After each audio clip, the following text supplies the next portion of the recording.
yanesha imana n'umushaka gasore ngwino gasubiye winoda uri inshuti yacu rwose ubaye inshuti yacu rwose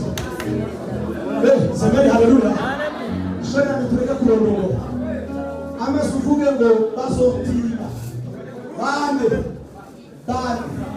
reke mabi semeni haleluya ni wewe ni jewe biri jambo ry'Imana nsari kuvuga ngo umunsi Yesaya abona Imana niwo munsi yibonye abona indorerwamo aravuga ngo umunyabyaha ndogishana yari asanzwe abona ibyaha by'abandi ariko umunsi abona Imana uyu munsi nubona Imana urimenya ukuri gahererega